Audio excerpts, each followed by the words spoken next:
안녕하세요. 소리나는 책갈피입니다. 커뮤니티 공지에서 미리 말씀드린 대로 오늘은 강지영 작가님의 따끈따끈한 신작 도서, 장편소설 거의 황홀한 순간을 가져왔습니다. 강지영 작가님을 아시려나요? 최근 디즈니 플러스에서 방영된 킬러들의 쇼핑몰이란 드라마로 빅히트를 쳤던 그 작품의 원작자라고 하면 꽤 많은 분이 나 알아. 그 드라마 너무 재밌게 봤어 라는 반응이 돌아올 듯한데요. 장편소설 살인자의 쇼핑몰이 디즈니 플러스에서 킬러들의 쇼핑몰이란 작품으로 영상화됐고요. 단편소설 살인자의 쇼핑 목록 또한 TVN 드라마로 제작됐었죠. 명실상부 대한민국 장르문학계에서 최근 가장 인기 있는 작가로 자리매김. 출간하는 소설마다 영상 판권을 판매하며 강지영의 장르를 구축하고 있다라고도 말할 수 있겠네요. 그간 소리나는 책갈피 채널에서 신작 소설 소개가 무척이나 뜸했는데요. 이번엔 강지영 작가님의 신작이라고 하니 저 역시 소설 내용이 너무나 궁금해져서 출판사의 이메일을 받자마자 소설 소개서며 시놉시스를 채 읽어보기도 전에 바로 수락해버렸습니다. 그리고 소설책을 받아보자마자 그날 밤 밤을 새워 후루룩 다 읽어버렸고요. 강지영 작가의 소설답게 흡입력이 워낙 강하다 보니 잠도 도망가고 중간에 책을 내려놓을 수가 없었습니다. 킬러들의 쇼핑몰 감독 또한 강지영 작가의 원작 소설을 처음 접하고 활자 하나하나가 한편의 영화 장면으로 떠올랐기 때문에 소설을 필연적으로 영상화할 수밖에 없었다라고 인터뷰에서 밝혔다는데요. 네, 바로 그것이 강지영 작가의 필력이겠죠. 이번 신작 소설 역시 깨발랄한 대사며 등장인물의 행동과 주변 장면 묘사가 무척이나 강렬하고 적나라해서 소설 전체를 머릿속으로 자연스럽게 영상화해가며 즐겼습니다. 이 흥미로운 신작 소설 내용을 살짝 소개해볼까요? 여기 두 여자 주인공이 있습니다. 그리고 그녀들에게 1년 12개월의 똑같은 시간이 흐르죠. 하지만 그녀들의 삶은 극명하게 다릅니다. 두 여자 주인공 중 한 여자, 하임. 그녀의 일상은 보는 이로 하여금 웃음이 스멀스멀 나오게 만드는 한편의 시트콤 같습니다. 그녀의 탄생 서사부터 함께 지내는 가족과 주변 인물까지 코미디극을 보고 있는 듯 마냥 재미나죠. 그런 그녀가 우유 식빵같이 보슬보슬 해맑은 남자 지환을 만나면서 변화가 생깁니다. 두 여자 주인공 중 또 다른 여자 무영. 그녀의 삶은 비극 그 자체입니다. 그것이 알고 싶다라던가 궁금한 이야기 Y 등에나 나올 법한 여자 인생에서 결코 겪고 싶지 않은 일을 겪고 겨우겨우 버티며 살아가는 삶. 왜 방송을 보면서 나와 동시대를 살아가는 많은 사람들 중에서 꽤나 가까운 곳에 참 견디기 힘든 인생을 사는 사람이 있구나 하며 한숨이 나오는 참으로 비극적인 삶의 주인공입니다. 그리고 그녀의 가여운 삶을 알아채게 된 착한 남자 지환을 만나며 그녀의 지옥 같던 내면에도 역시 변화가 스며듭니다. 그러면서 소설은 클라이막스를 향하고 반전 넘치는 장르소설로 변모하게 되죠. 소설의 구조 역시 흥미롭습니다. 두 여주인공 하임의 1월, 무영의 1월, 하임의 2월, 무영의 2월 이런 방식으로 12개월 캘린더를 따라 두 여자의 일상이 서로 교차되며 구성되어 있는데요. 그러다 보니 독자는 두 여자의 극명하게 다른 삶에 따라 희극과 비극을 번갈아가며 맛보게 됩니다. 인트로가 무척이나 길어졌죠. 공지글에서 알려드린 대로 신작 도서 증정 이벤트가 있습니다. 영상 보시고 댓글 달아주시면 추첨을 통해 3분을 뽑아 강지영 작가님의 신작 도서를 보내드리겠습니다. 자, 그럼 이제 본격적으로 소설 속으로 들어가 볼까요? 강지영 작가님의 신작 장편소설 거의 황홀한 순간입니다.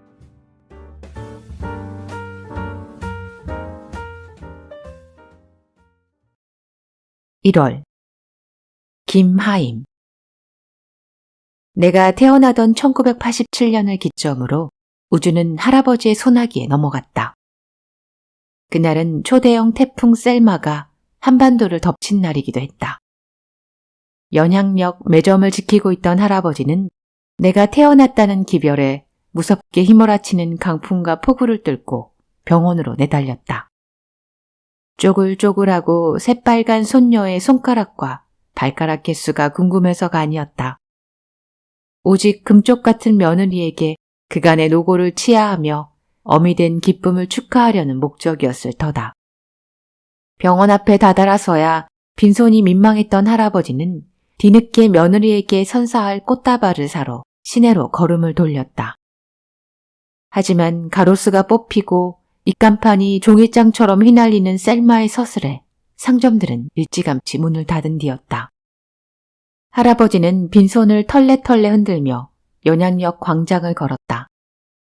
그러다 역사 처마 밑에서 장미다발을 품에 안고 꺼이꺼이 우는 청년을 만났다. 할아버지는 청년에게 담배 한 개비를 건네고 곁에 쭈그리고 앉아 친구의 애인을 짝사랑하다 따기 맞고 거절당한 이야기를 들어주었다. 청년이 불도 붙지 않은 담배를 초당 40m의 태풍에 소매치기 당하자 할아버지는 그의 등을 부드럽게 도닥거리고 들쩍지근한 목소리로 꽃다발 흥정에 들어갔다. 할아버지는 비바람에 꺾인 장미봉오리 2개와 청년의 가슴팍에서 뭉개진 안개꽃 한 움큼 가격을 제한 10,000원을 불렀지만 청년은 자신의 순정을 말도 안 되는 헐값에 팔 수 없다며 15,000원을 내놓으라고 눈을 부라렸다. 옥신각신 끝에 12,000원을 청년의 주머니에 찔러주고 꽃다발을 빼앗듯 품에 안은 할아버지는 병원을 향해 돌진했다. 그때 거대한 손가락이 할아버지를 들어올렸다.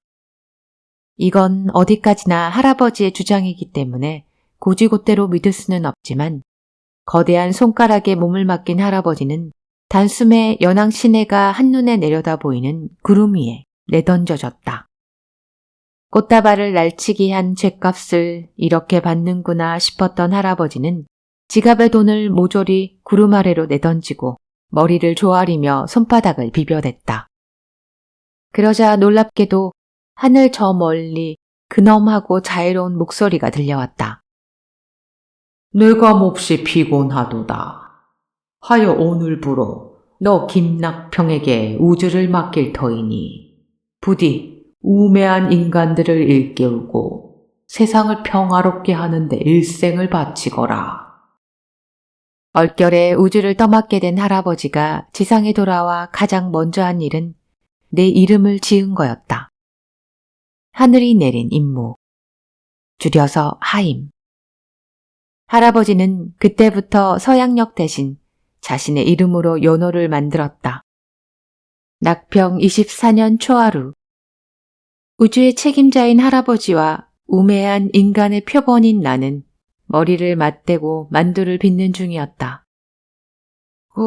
동이체 방송할 시간이다.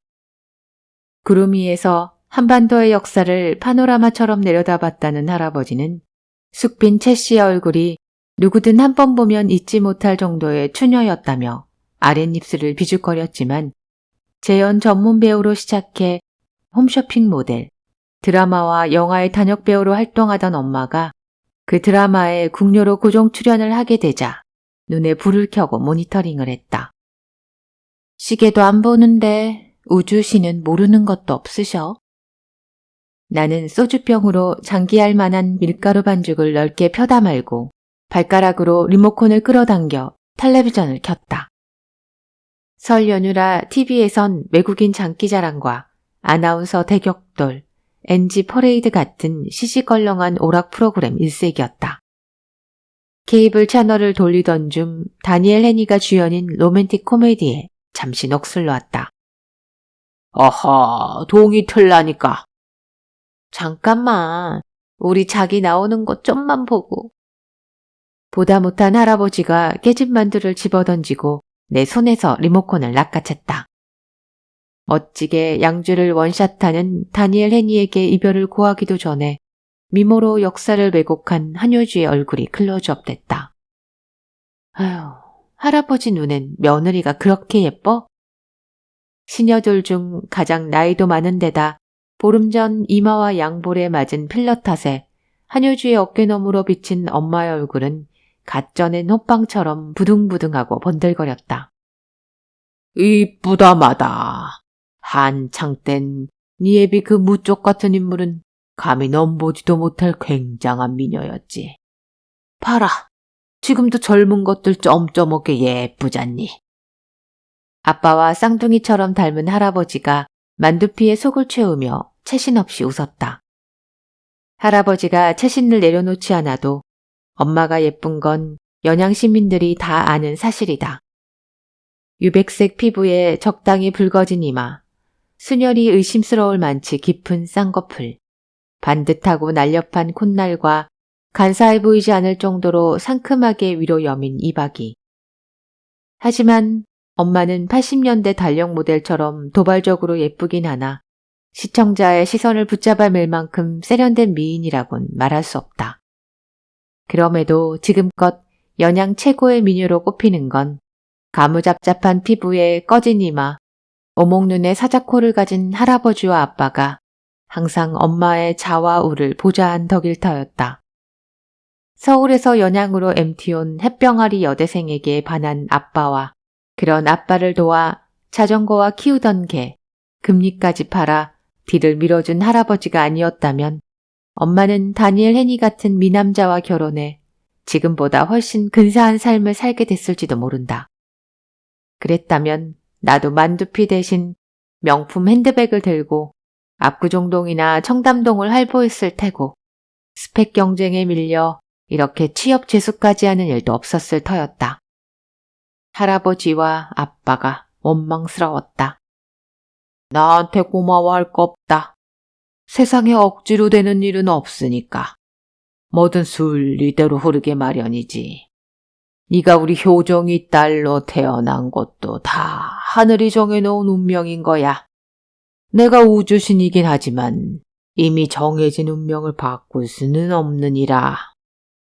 할아버지가 만두를 아무리다 말고 불현듯 어울리지 않게 인자한 표정을 지으며 신통력 제로의 독백을 했다. 정말 운명이란 건 처음부터 정해져 있는 걸까? 언젠가 인도의 점성술 나디 샤스트라에 대한 내셔널 지오그래픽 다큐멘터리를 본 적이 있다. 일종의 예언서인 나디 샤스트라는 고대 인도의 성인 아가스티아가 나뭇잎에 신탁을 옮겨놓은 것이라고 했다. 물론 모든 사람의 운명이 다 적혀있는 건 아니어서 자신의 나디 샤스트라를 찾는 일조차 쉽지 않다고 했다. 하지만 운 좋게 자신의 나디 샤스트라를 찾아내면 그 한 장에 인생의 소소한 굴곡이 빠짐없이 적혀 있어 믿지 않을 도리가 없단다. 실제로 나디 샤스트라엔 찾아온 사람의 이름부터 가족, 배우자의 이름과 외모 성격까지 적혀 있다고 들었다. 다큐멘터리를 보고 얼마 지나지 않은 여름, 나는 3년간 사귀어온 수혁에게 차였다. 수혁은 매너 없이 이제 헤어질 때가 됐다며 처음부터 이별할 운명을 알고 사귀어온 사람처럼 문자 메시지로 안녕을 고했다. 곧바로 전화를 걸었지만 전원이 꺼진 상태였고 이튿날 다시 전화를 걸었을 땐 없는 번호였다. 수혁은 변변치 않은 다툼조차 없이 나를 유기했다. 이유라도 알고 싶은데 제외할 방법이 없었다. 나는 인도 여행을 준비했다. 온라인 서점에서 인도 여행 안내 책자를 사들이고 인도 배낭여행 카페에도 가입했다. 또 징그럽게 말 안 듣는 중학생 3명에게 수학 가이를 하며 차곡차곡 여행 경비를 모아갔다. 여행의 유일한 목적은 나디 샤스트라였다. 타지마할 궁전이나 히말라야 산맥 같은 건 안 봐도 좋으니 나의 나디 샤스트라를 찾아내 미래를 속속들이 들여다보고 싶었다. 취직과 수명, 행운과 불운처럼 누구나 궁금해하는 인생 전반을 읽고 가장 마지막으로 수혁과 나의 운명이 다시 이어질 수 있을지 확인하고 싶었다. 그러나 여행 경비가 거의 모아졌을 무렵 내 계획에 찬물을 끼얹은 사람이 나타났다. 초등학교 동창생 성기였다. 녀석은 우리 집 길 건너 세시봉 미용실집 막내 아들이자 할아버지의 몇 안 되는 신도 중 하나였다. 성기는 전역 후 줄곧 복학 신청을 미루다 요즘은 5천만의 퀴즈쇼 우승 상금 5천만 원을 노리며 예심을 준비하고 있었다. 녀석은 틈만 나면 우리 집에 찾아와 소파에 벌렁 드러누워 상식 대백과사전, 한눈에 보는 서양 전쟁의 역사 같은 책을 뒤적였는데 어느 날 내가 수역 때문에 인도 점성술 여행을 준비하고 있다는 걸 털어놓자 폭소를 터뜨렸다. 넌 신을 믿냐? 네가 신이라며 바닷가 모래알만큼이나 많은 인간들을 하나하나 설계하고 디자인하며 그 전능한 힘을 낭비하겠냐고. 모래알의 운명은 바람과 파도, 그리고 부피와 밀도가 저와 비슷한 다른 모래알들이 만들어가는 거야. 모든 모래알은 먼지가 되고 그 먼지는 흙으로 돌아가 다시 바위가 되겠지. 모래나 먼지나 흙이나 바위나 본질은 매 한 가지라고. 근데 넌 그 뻔한 사이클이 대체 왜 궁금한데? 내가 신이라 해도 세상 모든 모래알에 그림을 그리고 이름을 짓는 바보 같은 짓은 하지 않을 것 같았다. 하지만 이대로 당하고 있을 수만은 없었다. 나는 내셔널 지오그래픽이 얼마나 저명한지에 대해, 어느 동양 철학 박사의 나디 샤스트라 체험담에 대해, 대학 시절 교양 과목으로 들었던 서양 철학을 들먹이며 유신론을 지지했다. 그리고 성기 너 우주교 신도 아니었어? 그런 놈이 왜 무신론자 행세를 해? 성기가 내 말을 들은 채도 않자 마지막 카드를 꺼냈다. 그제야 성기가 귀찮단 표정으로 소파에서 몸을 일으켰다. 우주신은 네가 생각하는 그런 신이 아니야. 그건 존재하지 않는 존재야. 굳이 표현하자면 절대적인 에너지랄까. 다들 너희 할아버지가 번개를 잘못 맞아서 정신이 오락가락 한다지만 난 그날 너희 할아버지가 피레침처럼 우주 에너지를 빨아들였다고 생각해. 번개에 맞고도 돌아가시지 않은 걸 보면 분명 선택받은 사람인 거지. 그 엄청난 에너지를 나도 조금 나눠 쓰고 싶은 거야. 너처럼 내 인생을 남에게 묻진 않는다고. 성기의 궤변은 묘한 설득력을 발휘했다. 기껏 인도에 찾아갔는데 나의 나디샤스트라가 없으면 어쩌나 하는 생각도 들었고 수역이 아닌 다른 사람과 결혼해 지지고 볶다 늙어 죽을 운명이란 걸 알게 되면 어쩌나 두려웠다. 내 남은 인생을 현미경처럼 들여다보고 나면 백수 노파처럼 모든 일에 심드렁해질지 모른다는 생각도 들었다. 저녁적부터 복동에 시달리며 위궤양약으로 50년을 버텨온 삼거리 슈퍼 할머니가 내시경 검사에서 위암 진단을 받은 날 쇼크로 죽은 사건이 떠올랐다. 할아버지는 슈퍼 할머니가 내시경 검사만 받지 않았더라면 죽는 날까지 위암과 사이좋게 동고동락했을 거라고 단언했다. 자신의 운명을 안다는 게 꼭 좋은 일만은 아닐지 몰랐다. 저희 왔어요, 아버지. 때문에 연예인집 문팬 뭐예요? 신탁처럼 사랑에 빠져 운명처럼 나를 생사내는 부부가 현관문을 열고 들어왔다. 양볼이 빨갛게 상기된 아빠가 엄마의 핸드백과 메이크업 가방을 양손에 나눠들고 구두를 벗었다. 밍크 코트를 걸친 엄마가 그 뒤를 이었다. 아, 그거 틀린 말도 아니지 않냐. 연예인이 사니까 연예인의 집이지. 은수가 요새 서예학원 다닌다고 공짜로 써줬다. 근데 효정아, 네 얼굴이 왜 그렇게 푸석푸석해? 당장 석고팩부터 해야겠다. 방에 가서 누워있어. 할아버지가 손을 털고 일어서 엄마의 밍크코트를 받았다. 아빠, 저 오늘 대박 피곤했어요. 여의도에서 강남으로, 강남에서 일산으로 뺑뺑 돌았다니까요. 엄마가 팔을 휘휘 돌리며 안방으로 들어갔다. 그러자 기다렸다는 듯 아빠가 할아버지 곁에 바짝 다가가 소곤소곤 귓속말을 했다. 네, 그럴 줄 알고 오늘 몸패를 바꾼 거다. 이러고 있을 게 아니라 염소 한 마리 과먹여야겠구만. 네, 얼른 건강원 좀 다녀오마. 할아버지가 엄마의 밍크코트를 아빠에게 넘기고 붉은색 궁서체로 우주신이라 수놓은 각과 도포를 걸치고 집을 나섰다. 아빠, 무슨 일이야? 좋은 거면 나도 좀 알자. 아빠가 목소리를 낮추라는 듯 호들갑스럽게 손을 휘저으며 내 곁으로 바짝 다가왔다. 고릿한 발냄새가 끼쳤다. 네 엄마 주말 드라마 캐스팅 됐어. 주인공 엄마인데 대사도 엄청 많아. 근데 그게 왜 시시할 일이야? 작년에 엄마가 홈쇼핑 메인 모델로 발탁됐을 땐 기념 볼펜까지 제작해 돌리고 다녔으면서 주말 드라마 조연으로 캐스팅됐는데 어째서 자라먹으라고 시시거리는지 알 수 없었다.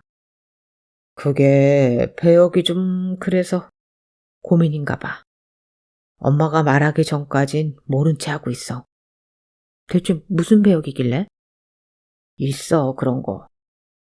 아빠가 닫힌 안방문을 흘끔거리며 서둘러 말매듭을 지었다. 엄마의 수발을 드느라 안방에 틀어박힌 아빠와 영 돌아올 줄 모르는 할아버지를 기다리며 나는 마냥 만두를 빚었다. 냄비에 물을 붓고 양지머리 한 덩이를 넣은 다음 불을 켜고 육수를 우렸다.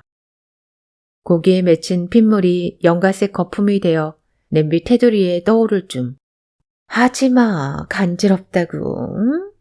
나 삐진다. 자기 때문에 못 살아. 하임이 듣겠다. 엄마의 비음 섞인 앙탈이 새파리처럼 성가시게 귓가에 앵앵거렸다. 나는 곧이어 찾아올 몹시 작지만 매우 거북한 소음을 피할 요량으로 얼른 내 방에서 mp3를 가져와 이어폰에 귀에 꽂고 티아라의 너 때문에 미쳐를 최대 음량으로 들었다. 돈을 벌면 내 방에 방음 장치를 해야지. 아니, 안방에 하는 게 효과적일까? 아니지. 그냥 독립을 하면 되잖아. 이런저런 궁리를 하며 끓는 물에 첨벙첨벙 못난 만두를 던져 넣었다.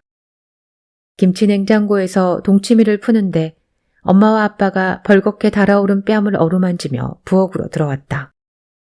아직 만둣국이 다 끓지도 않았는데 나온 걸 보면 염소는 엄마가 아니라 아빠가 먹어야 할지도 모르겠다. 지난 가을부터 새기침 소리를 내던 김치냉장고가 결국 수명을 다했는지 갓 퍼올린 동치미에서 군내가 났다. 이걸 그대로 식탁에 올렸다간 엄마의 성미를 건드릴 게 뻔했다. 나는 보시기를 뒤집어 동치미를 쏟아내고 홧홧한 눈길로 서로를 응시하며 손을 깍지 낀 부모에게 눈꼴을 세웠다. 부럽냐? 그럼 너도 연애를 하든가. 엄마가 집어주는 김자반을 받아먹으며 엉글벙글하던 아빠가 치근하게 엄마의 검지를 쪽 빨았다. 나 돈 좀 줘. 동치미를 푸던 국자를 냄비로 옮겨 거친 솜씨로 만둣국을 붓다. 냉장고 안에서 죄 없이 씌어 터졌을 배추김치를 생각하니 가슴이 뻐근했다. 가족들이 조금만 더 살림에 관심을 가져주었다면 지금쯤 새콤새콤 먹기 좋게 익었을 텐데. 지난주에 용돈 줬잖아. 용돈을 주거나 운동화를 사주거나 1박 2일 여행의 허락을 내리는 은혜로운 일들은 모두 엄마의 몫이었다. 반면 잔소리와 타박, 아쉬운 소리를 담당하는 건 아빠였다. 아빠가 김자반이 낀 앞니를 찝찝거리며 내 얼굴을 빤히 쳐다보았다. 김치냉장고 고장났단 말이야. 그리고 나 운전면허도 딸 거야. 요즘은 할머니들도 다 운전하고 다녀. 정취직 안 되면 택시라도 몰아야 될 거 아니야. 스탠디형 김치냉장고라면 아무리 못 잡아도 100만 원은 좋게 될 터였고 운전면허학원 교습비 역시 50만 원은 각오해야 할 것이었다. 택시기사를 하겠다는 말이야 어깃장이긴 했지만 운전면허가 필요한 건 사실이었다. 툭 하면 엄마의 운전기사 노릇을 핑계로 아빠가 매점을 비우는 일이 많으니 그럴 바엔 내가 면허를 따 엄마의 매니저로 나서는 것도 나쁘지 않을 것 같았다. 하기야 백수보다 못한 직업이 세상에 또 어디 있겠는가만. 오케이. 다 해서 200이면 되지? 나는 국그릇에 빠진 엄지가 뜨거운 줄도 모르고 멍하니 엄마를 바라보았다. 근데 너 손은 씻었니? 엄마 만둣국은 새로 퍼줘. 물론 기대가 없었던 건 아니지만 이렇게 쉽게 지갑을 열 엄마가 아니었다. 통장에 잔고만 생기면 피부과부터 달려가는 사람이 살림살이를 늘리고 미래가 불투명한 딸에게 그런 거금을 투자하겠다니.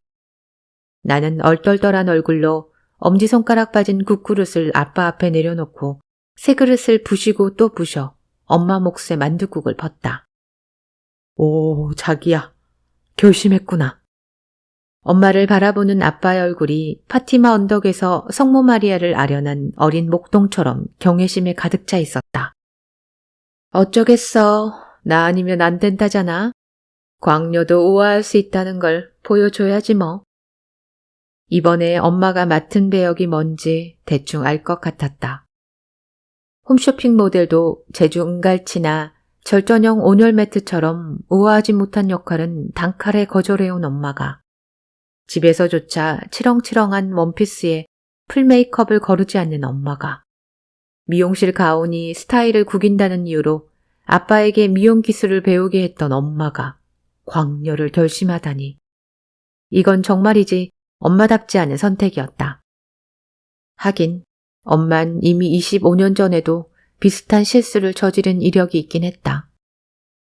어허이고, 공강원 채씨, 그는 못 쓰겠다. 어디다 늙어서 혀 빠진 염소를 끌고 오길. 우주신한테 벼락을 맞으려고. 내가 푸둥푸둥한 놈으로 직접 골라서 멱다는 것까지 보고 오는 참이다. 현관에 들어서자마자 할아버지가 도포를 벗어젖혔다. 아버지, 마침 잘 오셨어요. 어서 이리 와서 앉아보세요.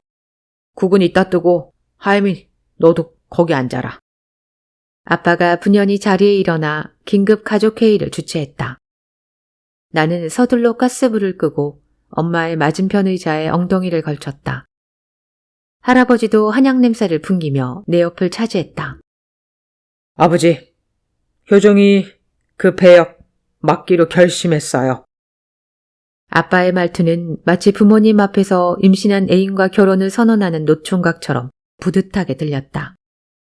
대가 끊길까 조마조마했던 참에 아들의 결혼 선언에 기쁜 내색을 숨기지 않는 속보난 호라비처럼 할아버지가 엉덩이를 폴짝여가며 박수를 쳤다.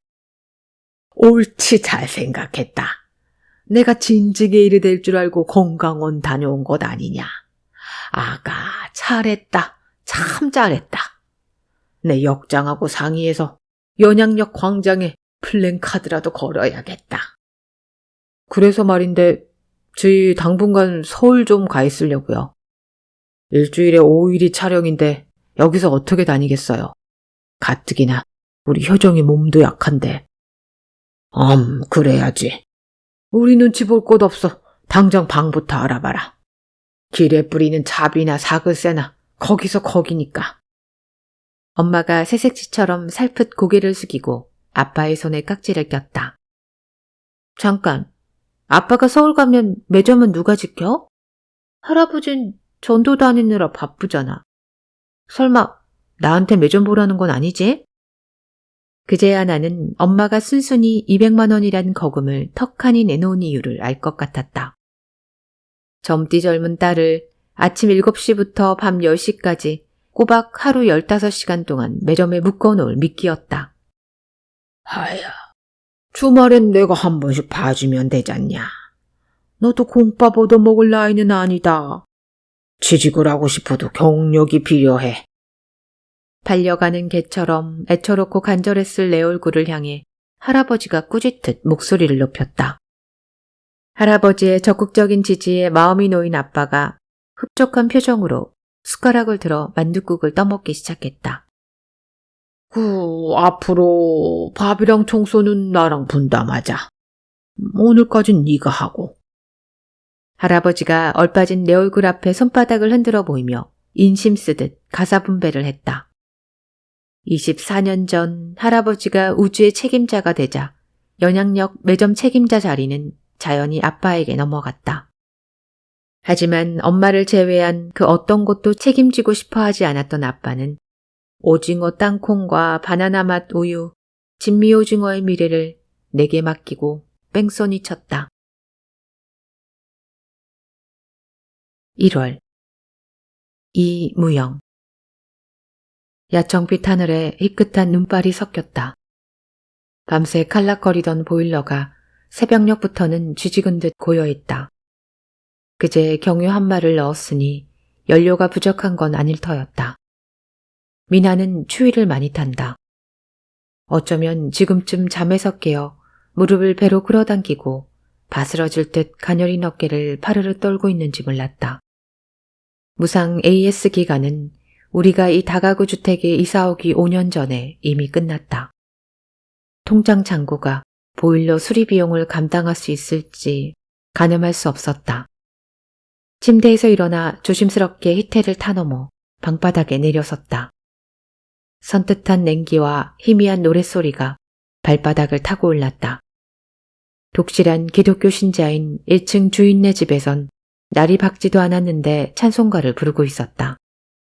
우리 주 하느님이 너를 넘어지지 않게 하시리라. 저 뜨거운 태양과 밤의 달이 너를 해치지 못하리. 종초부터 연병들하고 앉았네. 잠기가 밝은 희태가 신경질적으로 이불을 젖히고 일어나 커튼을 닫았다. 이제 방 안엔 태양도 달도 스며들지 못하는 깊고 육중한 어둠뿐이었다. 그가 손을 더듬어 방바닥에 너부러진 담뱃갑을 잡는가 싶더니 번쩍 사위가 밝아졌다. 앵두할 만한 작은 불씨만 남기고 다시 어둠이 깃들었다. 왜 거기 뻗대고 서 있어? 서방 기침했으면 반스부터 까지 않고. 매캐한 담배 연기가 희태의 구취를 싣고 달려들었다. 정과 팔범다운 혐오스러운 말투였다. 보일러 고장났어. 미나방에 이불 좀 더 갖다 주고 올게. 희태가 담배를 빨아들일 때마다 방 안에 경광등 불빛처럼 조마조마한 빛이 어른거렸다. 나부터 덮여주고 가란 말이야. 너 말귀 못 알아들어? 희태가 내 손을 끌어다 이불 속 자신의 사타구니에 가져다 댔다. 주님의 거룩한 은총으로 이 가정에 평화가 있으라. 아멘. 얇은 벽을 타고 이웃의 기도 소리가 울렸다. 지금 미나에게 평화를 줄 수 있는 건 그들이 믿는 주님이 아니라 나의 육체였다. 나는 희태의 택시 룸미러에 걸린 오늘도 무사하길 기도하는 잠옷 입은 소녀처럼 다소곳이 무릎을 꿇고 그의 다리 사이에 고개를 박았다. 소년원 시절 칫솔을 깎아 만들었다는 7개의 플라스틱 구슬이 그의 피부 아래로 도도록 했다. 야, 이빨 걸리잖아. 이게 죽을라고. 희태가 신경질적으로 내 머리채를 휘어잡고 힘을 주어 뒤통수를 밀었다. 구역질이 났다.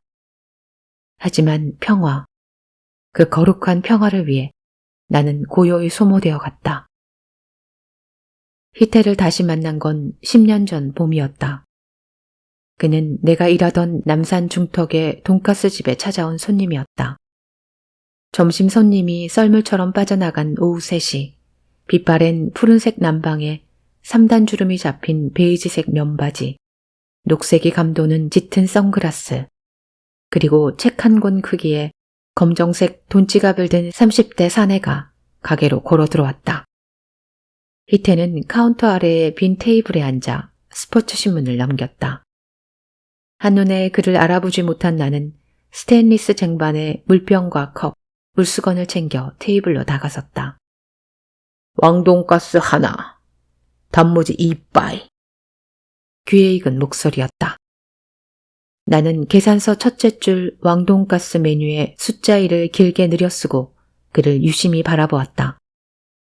그도 스포츠 신문 숨은 그림 찾기에서 눈을 떼고 나를 물끄러미 올려다보았다. 빙고, 드디어 찾았네. 그가 앞니를 시원하게 드러내며 익살스럽게 웃었다. 카운터에 앉아있던 사장이 흥미롭다는 듯 상체를 조금 앞으로 숙여 나와 희태를 넘겨보았다. 희태가 선글라스를 벗어 가슴 앞주머니에 찔러놓고 손을 옮겨 내 손목을 움켜쥐었다. 그러고는 치마 아래로 드러난 내 종아리를 흘끔거렸다. 나는 아주 오래전에도 그 눈빛을 본 일이 있었다. 희태는 내가 막 고등학생이 되던 해 우리 집 건너방으로 이사를 왔다. 그는 공업고등학교를 중퇴하고 아빠가 운영하던 카센터를 찾아와 허드렛 일을 하며 기술을 배우는 풋내기 정비사였다. 눈이 작고 날카로웠지만 남자답고 야무지게 서슴코와 웃으면 박석처럼 흰 앞니가 몽땅 드러나는 시원한 인매를 가진 미남이었다. 함경도 태생의 실향민이었던 아빠는 어려서 양친을 모두 잃고 고모와 외삼촌 집을 전전하다 빈손으로 타향살이를 시작했다는 그를 측은하게 여기고 선뜻 방을 내어줬다. 희태는 검은 룩색 하나를 어깨에 짊어지고 건너방에 들어가 곰팡이 쓴 병풍과 녹슨 재봉틀, 오래 묵은 매실주를 밀어내고 짐을 풀었다. 처음엔 다 큰 딸이 있는 집에 근본도 모르는 청년을 들인 아빠를 원망하던 엄마도 얼마 지나지 않아 희태에게 마음을 열었다.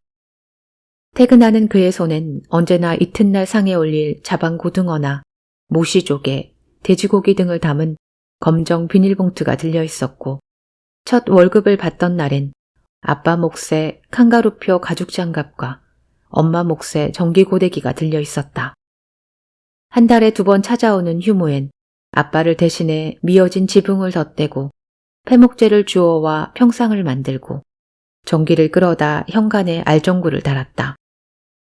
손이 야무진 덕에 뭔 머리 하나 튀어나오게 내버려두는 법이 없었고 팬티 한 장 함부로 내놓는 법이 없게 제 손으로 빨고 개켜 엄마를 감동시켰다. 그렇게 채 석 달이 지나기도 전에 엄마는 내 밥공기보다 희태의 밥공기를 먼저 상에 올리게 되었다. 그러나 희태는 우리 집에서 유독 내게만 냉담했다. 엄마 앞에선 해벌쭉 웃는 낯이다가도 곁에 내가 나타나면 얼른 인상을 굳히고 고개를 획 돌려버리곤 했다. 행여 딸에게 흑심을 품지는 않을까 걱정했던 엄마는 이내 마음을 놓았다. 그해 가을 아빠와 함께 1박 2일로 친목계 단풍놀이를 떠나면서도 얼굴에 그늘이 없었다. 그날 저녁 부기학원에서 돌아온 나는 마당 수도가에 쪼그리고 앉아 교복 치마를 빨았다. 오후 늦게 갑자기 시작된 생리로 엉덩이께 500원짜리 동전만한 얼룩이 생긴 탓이었다. 나는 희태가 돌아오기 전에 얼룩을 지울 심산으로 핏자국이 생긴 부분을 지르잡아 비누칠을 한 다음 거품이 일도록 비벼댔다. 분홍색 거품이 보글보글 올라와 봉숭아 꽃물 든 손톱을 덮어갔다. 손빨래 하는구나. 고즈넉한 어둠 속에서 희태의 목소리가 들렸다. 나는 다급히 세숫대야에 빨래를 담그고 치마 앞자락에 손을 닦았다. 낡은 워커가 성큼성큼 마당을 가로질렀다. 아, 저녁 안 드셨으면 차려드릴까요? 희태가 마루에 걸터앉아 썽그레 웃어 보였다. 부모님 앞에서 지어 보이던 웃음과는 어딘가 달랐다. 눈을 내리깔지도 입을 가리지도 머리를 숙이지도 않은 날 것 그대로의 웃음이었다. 오늘 펜벨트 쇼바 갈다 엄지가 나갔네. 방금 5반을 꿰매고 오는 일이야. 그래서 말인데 네가 내 워커끈 좀 풀어줄래? 그러고 보니 희태의 왼손 엄지가 붕대로 칭칭 감겨 있었다. 손이 젖었는데. 괜찮아. 내 워커도 땀에 절었어. 나는 몽둥이 든 주인에게 불려가는 충견처럼 조심스럽게 세숫대야를 내려놓고 슬금슬금 눈치를 살피며 희태에게 다가섰다. 불과 5걸음이면 도착할 거리였지만 그와 나 사이에 입자가 고운 투명한 모래가 가득 쌓여있기라도 한 듯 옮기는 걸음이 한없이 무거웠다. 마침내 그의 앞에 다다랐을 때 나는 10개의 손가락을 폈다 쥐었다 하며 구두코만 내려다보았다. 리본 다리 중 아무거나 하나 잡아당기고 서너 가닥만 풀어주면 발을 뺄 수 있을 것 같아. 희태가 한쪽 발을 내 앞으로 들이밀었다. 나도 마냥 서 있을 수만은 없어 치마폭을 접어 다리 사이에 모으고 쪼그려 앉았다. 인조가죽인지 워커의 주름마다 원단이 터져 흰 속살이 툭툭 드러나 있었다. 나는 그가 말한 대로 먼저 단단하게 묶인 리본을 풀고 끈을 꺼들어 느슨하게 한 다음 긴 가닥을 꽹 반대 방향으로 잡아당겼다. 고개를 숙인 탓에 희태에게 고스란히 노출되었을 목덜미가 후끈했다. 워커끈을 거의 풀었을 때쯤 내 목덜미를 달군 게 그의 콧김이라는 걸 깨달았다. 무영이는 목도 어깨도 참 가늘구나. 이렇게 해주니까 꼭 네가 내 아내 같네. 희태의 양손이 내 어깨를 짚었다. 몸을 일으켜 그의 손을 피하고 싶었지만 어깨를 짓누르는 손에 체중이 담겨 몸이 뜻대로 움직여지지 않았다. 오빠 왜 그러세요? 고개를 들어 희태의 얼굴을 바라봤다. 첫 사냥을 나온 맹수처럼 최선을 다해 먹잇감을 쫓는 은근하고도 검질긴 눈빛이 나를 찍어 눌렀다. 그렇게 말하니까 내가 꼭 나쁜 놈 같네. 그날 밤 희태는 세렝게티의 치타 같았다. 먹잇감이 지칠 때까지 꽁무니를 쫓는 하이에나가 아닌 젠 걸음에 달려들어 순식간에 목줄을 끊지 않으면 굶고 마는 성미급하고 지구력 없는 짐승. 그는 끝내 워커를 벗지 못하고 나를 포획했다. 상대가 하이에나였다면 비명이라도 질렀을 테지만 날렵하고 호기로운 치타는 내 목덜미와 가슴팍에 굵은 이빨을 들이밀며 쇳내를 풍겼다. 함경도 어딘가에서 아들을 그리워하며 늙어가고 있을 할아버지의 빛바랜 사진 아래서 나는 모욕당했다.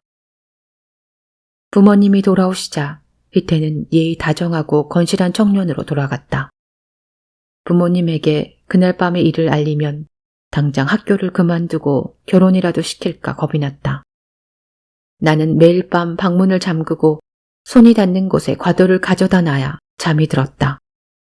그러나 희태는 그날 이후 2번 다시 나를 찾아오지 않았고 음흉한 눈길을 보내는 일도 없었다. 마치 그 일이 너무나 생생해 생시 같은 악몽처럼 느껴졌다. 그리고 이듬해 설날 희태는 얼굴이 호빵처럼이고 동그란 여자를 데리고 와 가을에 결혼할 사람이라고 소개했다. 엄마는 고명을 잔뜩 얹은 떡국과 나박김치, 전유어와 누름적으로 상을 차려 여자를 정성껏 대접하고 아껴두었던 목화 이부자리를 꺼내 건너방에 넣어주었다. 그날 나는 희태방에서 들려오는 희미한 웃음소리를 피해 부엌으로 숨어들어가 몰래 제주로 쓰고 남은 정종을 마셨다.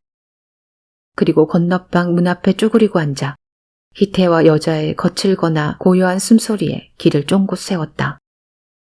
자정을 훌쩍 넘긴 새벽녘 건너방 미닫이 문이 열렸다. 술기운이 잔뜩 오른 내 눈에 양은 주전자를 손에 든 내복 차림의 희태가 회색 유령처럼 아른거렸다. 그가 나를 발견하곤 퍼뜩 놀란 표정으로 조심스럽게 다가왔다. 너 술 먹었냐? 왜? 그깟 일로 협박이라도 하려고? 돈줄이? 기다란 흉이 남은 거칠고 뭉툭한 손가락이 내 뺨을 스쳤다. 비릿하고 시큼한 냄새가 그의 손에서 내 뺨으로 옮아왔다. 나는 내 뺨을 떠나는 희태의 손을 덥석 움켜쥐었다. 그의 입에서 미안하다라든가 네 잘못이 아니었단 말을 들어야 남은 생을 지탱해 나갈 수 있을 것 같았다. 돈 필요 없어. 나한테 사과해요. 희태의 눈이 어둠 속에서 번들거렸다. 그가 조용히 양은 주전자를 내려놓고 빈손으로 내 입을 틀어막았다. 그러곤 나를 번쩍 일으켜 건너방과 마주한 내 방으로 끌고 들어갔다. 그런 희태의 행동이 너무나 자연스럽고 능숙해 수십 년을 같은 동작만 반복해온 숙련공처럼 느껴졌다. 씨발, 속련하게 만드네. 그는 어둠에 눈이 익을 때까지 잠시 방 한가운데 서 있다가 옷장을 뒤져 검은색 팬티 스타킹과 양말을 꺼냈다. 그는 나를 쓰러뜨리고 한쪽 발로 내 얼굴을 짓뭉개며 팬티 스타킹에 동그랗게 뭉쳐놓은 양말을 밀어넣었다. 그러곤 양말을 내 입에 우겨넣고 팬티 스타킹을 목에 칭칭 감아 제갈로 만들었다. 희태가 나를 바로 눕혀 체육복 바지와 팬티를 차례로 벗기고 저도 내복 바지를 내렸다. 그러고는 내 목덜미를 밟아 강제로 엎드리게 한 다음 고삐를 지듯 뒤에서 팬티 스타킹을 잡아당겨 고개를 들게 했다. 사과 좋아하네. 길 닦아줬으면 감사할 줄 알아야지. 희태가 기수처럼 규칙적으로 허리를 움직이며 내 귓가에 속삭였다. 그러곤 거칠게 숨을 헐떡거리며 내 목덜미에 앞니를 박더니 일순 몸을 부르르 떨고 떨어져 나갔다. 희태는 잠시 내 이부자리에 나부라져 숨을 고르더니 내 체육복 바지를 집어다 아랫도리를 슥슥 문지르곤 내복 바지를 깨어 입었다. 변소에서 시원하게 볼일을 마친 것처럼 가뿐한 걸음으로 희태가 내 방을 나섰다. 눈물이 터져 나왔다. 개똥 찌박이 울음인지 희태의 웃음인지 분간할 수 없는 난한 소리가 어지럽게 마당을 가로질렀다. 희태는 한 달에 서너 번 내 방에 들렀다. 처음엔 준비한 가도로 위협도 해보고 자해도 해봤지만 그의 배 한가운데 난 긴 흉터를 보곤 반항을 포기했다. 이게 뭔 줄 알아? 내가 15살에 우리 사촌 누나 따먹고 큰아버지한테 칼 맞아서 생긴 흉터야. 그래서 나도 우리 큰아버지한테 똑같이 돌려드렸지. 나도 너처럼 가족 있어. 지금은 의절해서 그렇지. 너 한 몸뚱이에 네 부모 미래가 달렸단 것만 알아도. 희태는 추석을 열흘 앞둔 토요일 아빠의 주례로 결혼식을 올렸다. 말쑥하게 면도와 이발을 한 희태는 부잣집 외아들처럼 칠칠했다. 나는 희태의 결혼식 날 먹은 잔치국수가 채 추석 연휴 내내 토사광난에 시달려야 했다. 그러나 진짜 원인은 잔치국수가 아니었다. 그 무렵 생리가 끊기고 입안엔 늘 물군침이 고였다. 가슴이 땡땡하게 부풀어 올라 브리지어가 재었고 시도 때도 없이 잠이 쏟아졌다. 어린 나이였지만 그게 뭘 뜻하는지는 알 것 같았다. 북옥 하와이로 신혼여행을 다녀온 희태가 양주 한 병과 담배 한 보루를 사들고 집에 찾아왔을 쯤 나는 버스터미널에서 가장 멀고 낯선 종착역을 찾아 표를 사고 있었다. 미혼모가 되어 내가 나고 자란 고향에서 부모의 인생을 좀 먹고 이웃의 손가락을 받으며 굴욕적인 삶을 이어갈 수 없었다. 어리석게도 그땐 그게 아이와 나를 지키는 최선이라 믿었다. 처음 도착한 곳은 강경이었다. 거긴 어딜 가든 비릿한 젓갈 냄새가 진동을 했다. 나는 젓갈 시장에서도 가장 장사가 잘 되는 집을 찾아가 다짜고짜 취직을 구걸했다. 주인은 8순이 넘은 노파와 환갑이 다 된 과부 며느리였다. 누군가 매직으로 쌍과부집이라고 적어놓은 건 나중에 알게 된 사실이었다. 쌍과부들은 내가 고개를 돌리고 구역질을 할 때마다 으짜스까잉 하며 미간을 찌푸리다 사정도 묻지 않고 가게 뒤 쪽방에 짐을 풀게 해주었다. 특히 17에 아들을 낳고 과부가 되었다는 노파는 내게 살뜰했다.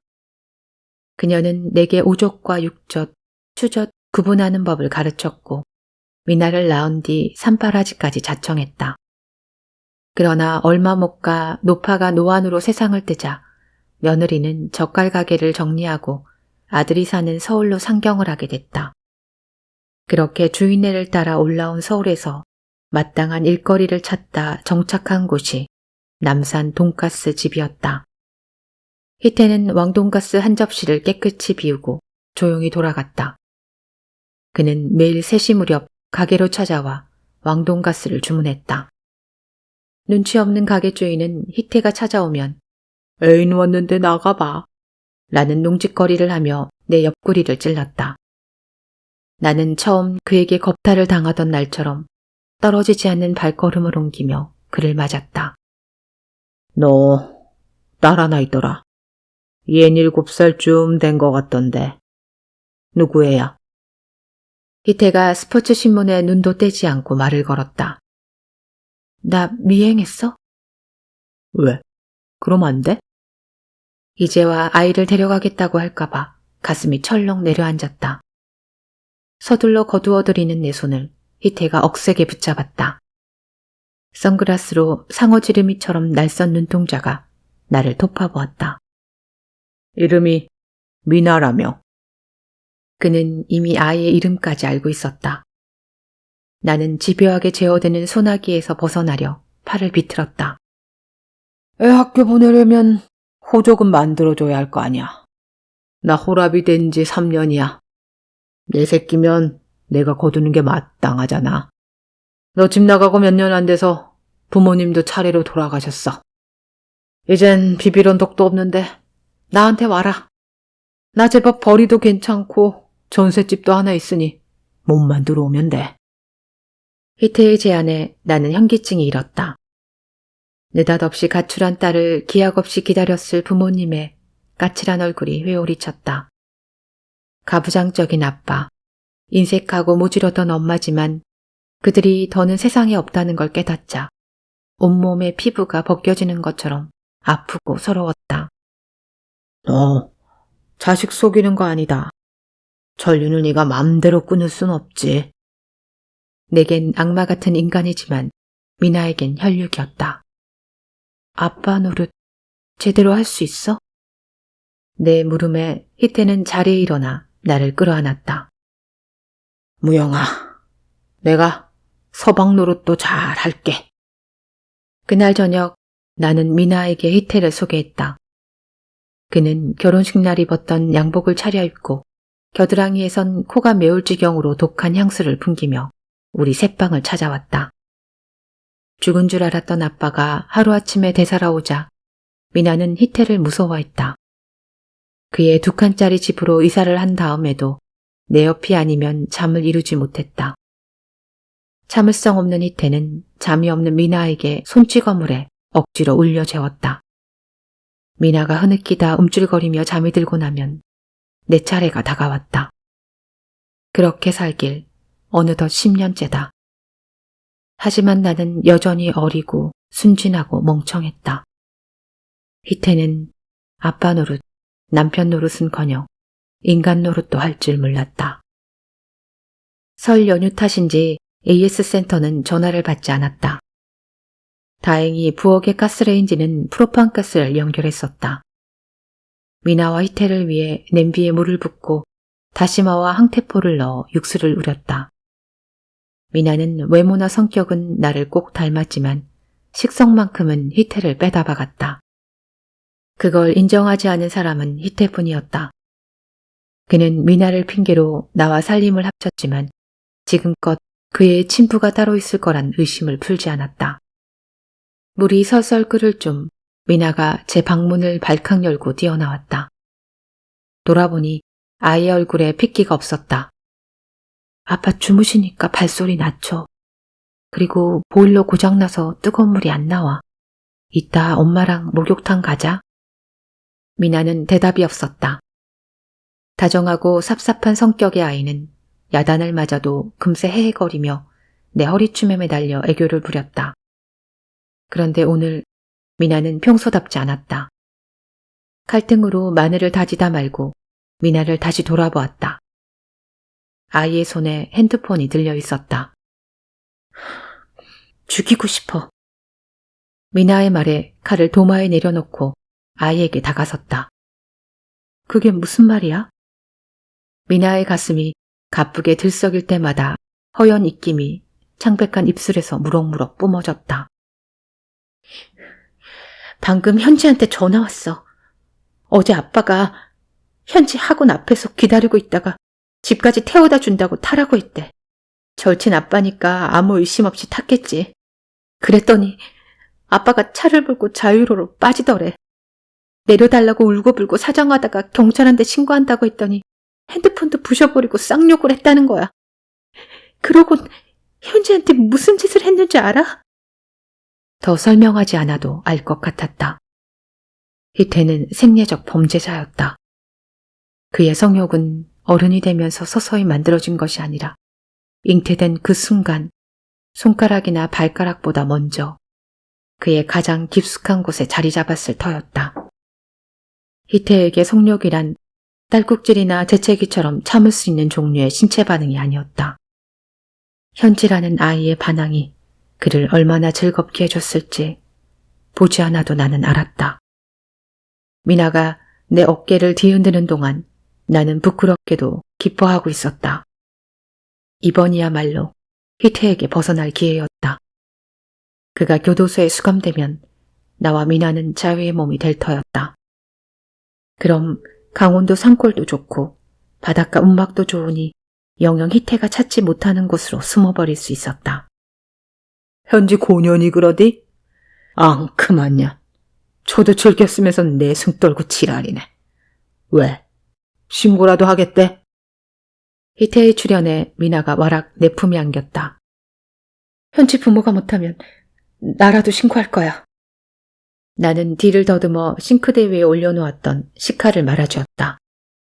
희태가 희미하게 웃으며 슬금슬금 우리 곁으로 다가섰다. 나의 반항이 그를 들뜨게 한다는 걸 알고 있었지만 멈출 수 없었다. 나 무기 있어. 손가락 하나만 까딱해도 찔러버릴 거야. 한 손으론 미나를 끌어안고 다른 한 손으론 그의 가슴팍에 칼끝을 겨누었다. 애미나 딸년이나 똑같네. 오늘 니년들 아구리를 다 찢어발기고 오랜만에 정부미 좀 먹으러 들어가야 쓰겠다. 찔러 이 쌍년아. 희태가 내 앞에 바짝 다가서자 마음과 달리 서슬픔은 칼이 힘없이 바닥을 향했다. 옳지. 그렇게 병신같이 나와야 너도 좋고 쟤도 좋고 나도 좋잖아. 희태가 뜨겁게 달아오른 손끝으로 내 이마를 매만졌다. 그러더니 입가에 머금은 미소를 지우고 느닷없이 내 머리채를 휘어잡았다. 그는 미나를 발로 걷어차 내게서 떼어내고 있는 힘껏 팔을 휘둘렀다. 끓는 기름을 흠뻑 뒤집어 쓴 것처럼 머릿밑이 따끔거리고 몸의 균형이 허물어졌다. 싱크대 모서리가 허리를 파고들고 벽에 기대놓은 교자상이 나동그라지며 발등을 찍었다. 아이의 울음소리가 고장난 보일러 소음처럼 아프게 가슴에 꽂혔다.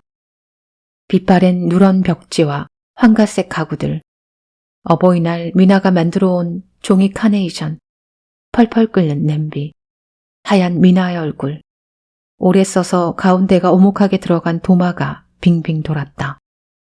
그리고 둔탁한 소음과 짤막한 비명이 기피함을 후려갈겼다.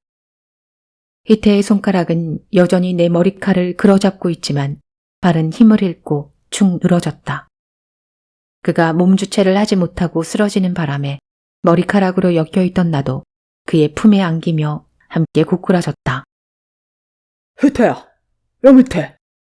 희태를 부르는 검은 구두 한 켤레가 현관을 열어둔 채 거실로 성큼성큼 걸어 들어왔다. 내 등을 받치고 누운 희태가 산다리 가까운 태아처럼 둔하게 움직거렸다. 자꾸 감기는 눈에 힘을 주고 검은 구두의 주인을 올려다보았다.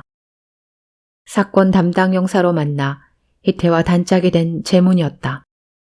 그는 내 겨드랑이 사이로 손을 밀어넣어 교자상이 기대어 있던 벽 쪽으로 옮겨놓고 싱크대 앞에 주정뱅이처럼 쓰러진 희태의 뺨을 두들겼다.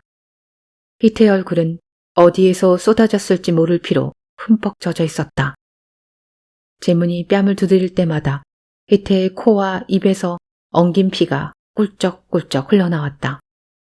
너 그걸로 내려친 거야. 재문이 행주로 희태의 정수리를 누르며 미나를 다그쳤다. 그러자 박힌 듯 부엌 한편에 말없이 서 있던 미나가 등 뒤로 감추었던 나무 도막을 툭 떨어뜨리고 자리에 쪼그리고 앉았다.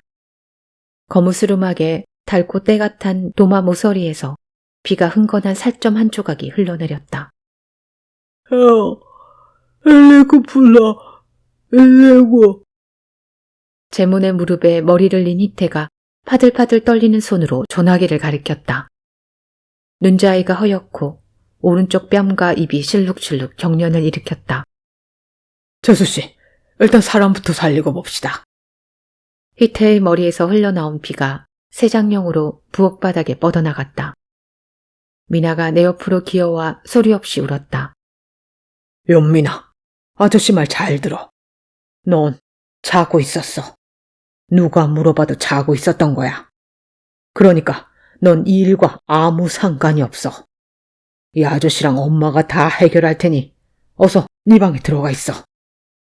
재문이 희태의 머리를 조심스럽게 바닥에 내려놓고 미나를 일으켜 세웠다. 아이는 산산조각난 접시를 맞추는 하녀처럼 짜증과 슬픔이 교차하는 얼굴로 희태를 흘낏 쳐다보고 방 안으로 들어갔다. 배고프라, 양년아. 희태가 피거품을 물며 몸을 버르적거렸다. 재수씨가 전화해요. 재문이 싱크대에서 흉기로 쓰였던 도마를 깨끗이 닦아 서랍에 넣고 희태의 점퍼를 가져왔다. 희태야, 우리 상식적으로 살자. 너도 재수씨랑 민아한테 빚진 거 많잖냐. 서로 한 발씩 양보하자고. 그러니까 넌 내 말대로 해. 너 방금 욕실에서 넘어진 거다. 문지방에 머리가 찧어 의식을 잃은 걸 재수씨가 발견한 거고. 별로 안 어색하지? 그래, 힘든데 대답 안 해도 돼. 우리 다 죄 많은 인생이다. 얌전히 살다 가자. 어? 재문이 희태를 달래는 동안 나는 수화기를 들고 또박또박 119번을 눌렀다. 강간범과 강간범의 죄 없는 가족들의 지붕 위에 흰눈이 말없이 쌓여갔다. 2월 김하임 매점 계산대와 마주 보이는 연양역 대합실에는 유치원생 성기의 사진이 크게 확대되어 있다. 새카맣고 반들거리는 상고머리에 노란색 유치원복을 입고 한 손엔 연양의 특산물 복숭아를 든 성기가 개구기를 이용해 억지로 입을 벌려놓은 것처럼 어색하게 웃고 있다. 벌어진 앞니, 인중의 연갈색 점, 누군가 해골 모양으로 낙서를 해놓은 발그스름한 볼. 인정하고 싶진 않지만 그 시절의 성기는 제법 귀여운 구석이 있었다. 시청과장인 아버지 백으로 연양시의 홍보 모델이 되었던 녀석은 초등학교 입학했을 땐 1학년 대표로 구령대에 올라가 동시를 낭송했다. 비싸 보이는 감색 멜빵 반바지에 하얀 타이즈를 신고 우리는 1학년 병아리지요. 착하고 정의로운 연양의 꽃이랍니다. 종이에 적힌 동시를 또박또박 읽었던 모습이 아직도 눈에 선하다. 어쨌거나 하루 12시간 이렇게 어린 성기를 마주보고 앉아 있어야 하니 고역이었다. 세평 남짓한 매점은 헨젤과 그레텔이 환장할 정도로 과자와 빵 천지다. 본사 보급차가 다녀간 오늘 같은 날은 더욱 그렇다. 잘 팔리는 제품은 손님이 허리를 숙이지 않고도 집을 수 있게 계산대 아래 진열 바구니에 쌓고 유통기한이 임박한 유제품은 냉장고 진열대 앞쪽으로 뺐다. 두유와 커피, 홍차를 온장고에 채워놓고 쓰레기통과 바닥 청소를 마치자 음악이 들려왔다. 광장에서 전도 중인 할아버지가 틀어놓은 거였다. 커다란 삿갓을 쓰고 사시사철 도포 차림에 집신을 신은 할아버지가 직접 작사 작곡한 트로트풍의 우주 찬양가를 부르며 주유소 앞에 세워놓은 바람인형처럼 당실당실 춤을 추고 있다.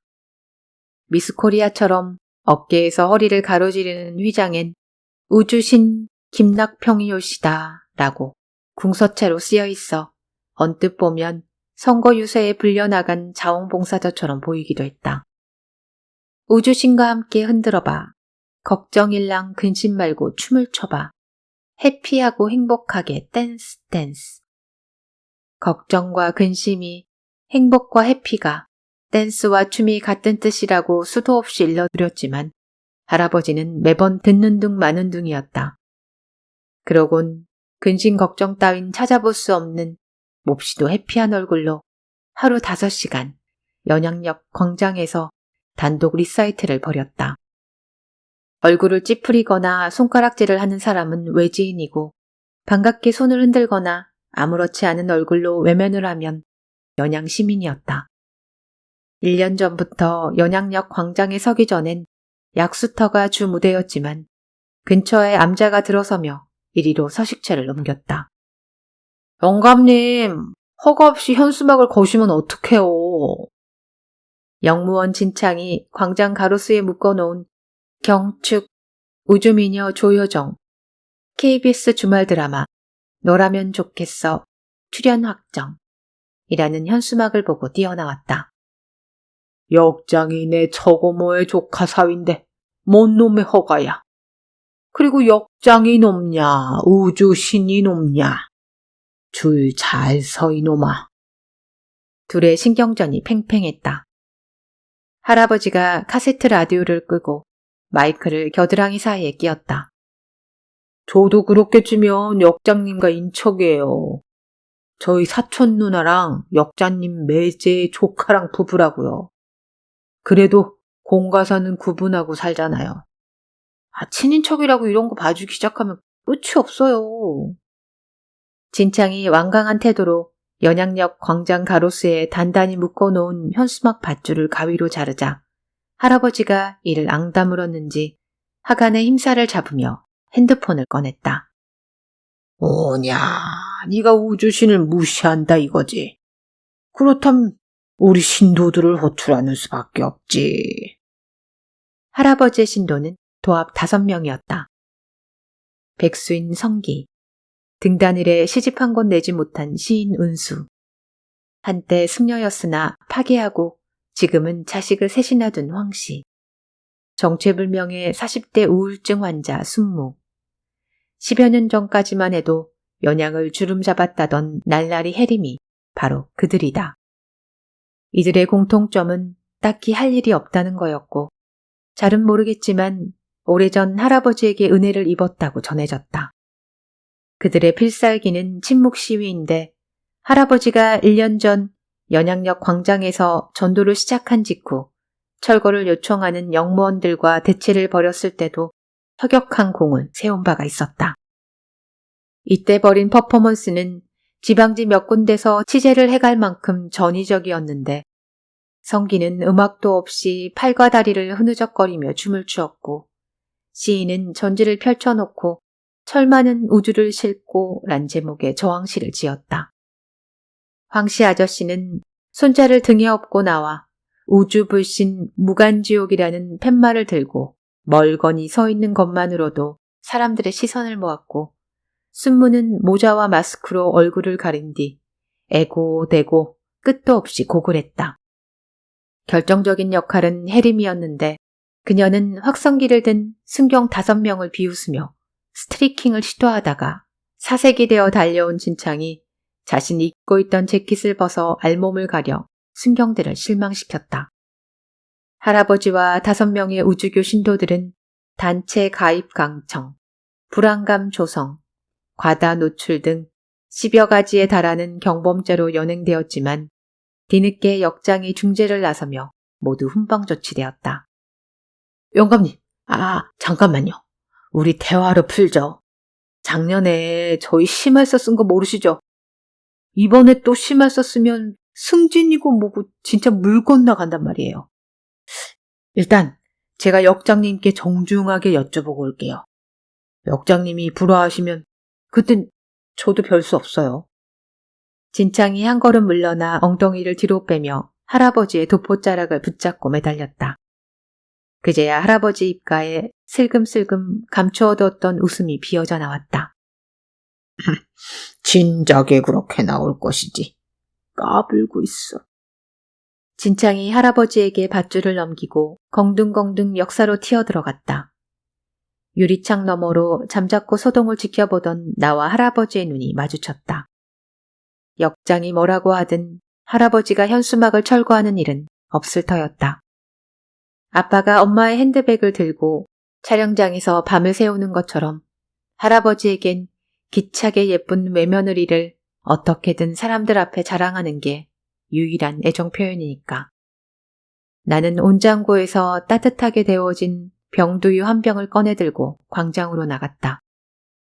한쪽 밧줄을 잃어 세목볼로 접힌 현수막을 바라보는 할아버지의 눈길이 애잔했다.